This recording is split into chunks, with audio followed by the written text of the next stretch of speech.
I could give you a taste of it. This happened, the rally in Phoenix, last week when I was out. But there are three sound bites here that I want to get to. Two of them I mentioned yesterday. This is a montage of the drive-by media losing their minds after Trump's rally in Phoenix last week. Unhinged Donald Trump, untethered to the truth. He's unhinged.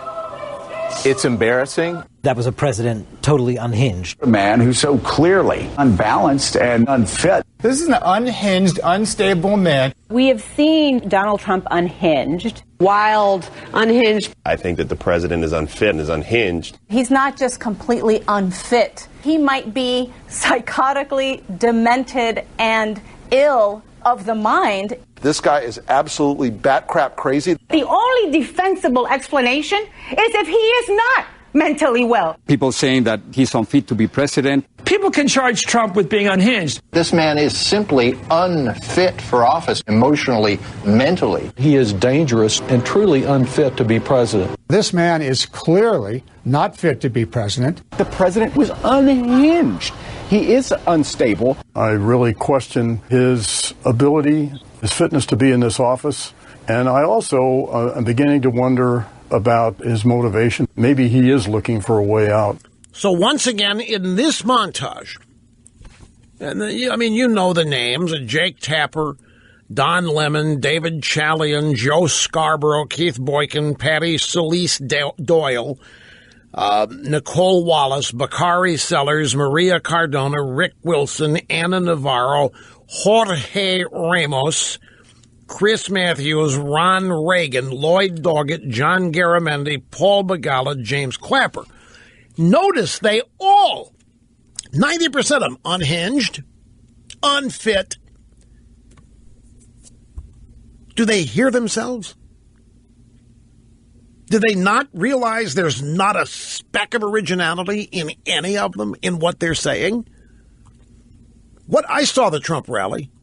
I watched it with my golf buddies. We're cheering it. Every other line we're going, yeah, right on, Trump. We knew when he came off teleprompter. We knew the 30 minutes I saw when he came off prompter and started attacking CNN. We all knew what was going to happen after that. That's all it took. That's what these people were going bonkers over, is that Trump deviated from the telepromptered speech and launched into CNN and explained how they have been lying about him and what he had said after Charlottesville. He just launched on them, and he said to them and to their face exactly who and what they are and how they've been behaving. And you just don't do that. Not in the establishment. Like Mitt Romney, like George W. Bush, you just sit there and take it. It's the game. It's the rules. You're a Republican in the establishment. You're going to get savaged. You sit there and take it like a good little Republican should. Trump doesn't take it. If anybody is unhinged right now, it's the Democrat Party, it's the American media, and all of these people that play like they're strategists on television. Now, James Clapper was the Director of National Security for Obama. James Clapper, over the months here since Trump was elected and then inaugurated, has been part of the cabal of people who have attempted to equate Trump and the Russians in collusion. Now, Clapper has been generic about it, and when asked specifically under oath in congressional testimony if he saw any evidence of the Russians tampering with the votes, he joined the chorus and said no. But outside of that, he has done everything he can, along with John Brennan, Obama's CIA director, and Comey, to further the aura, the illusion that Trump and Russia colluded. He was loyal to Obama, and it was, this is the guy that thinks the Iranians are totally trustworthy. And the only problem that we face in America is from right-wing terrorism, right-wing domestic terrorism. He's part of the cabal that when the fake Trump dossier was entered into the mix, that was really entered by John Brennan of the CIA, but Clapper would have been made party to it as the National Director of Intelligence. So he's all it. So CNN's hired the guy. CNN's hired this guy. Says former Obama as a commentator and as an intelligence analyst. And he was on the panel post-Trump rally. We have two sound bites. This is number one. Yes, I do. I really question his ability, his fitness to be in this office. And I also am beginning to wonder about his motivation for it. Maybe he is looking for a way out. I do wonder as well about the people that attracted to this rally as others. You know, what are they thinking, or why am I so far off base? Because I don't understand the adulation. So it wasn't just Trump that's nuts. It's you people in Phoenix and anywhere else who have attended a Trump rally, because this highly sophisticated director of national intelligence simply doesn't understand the adulation.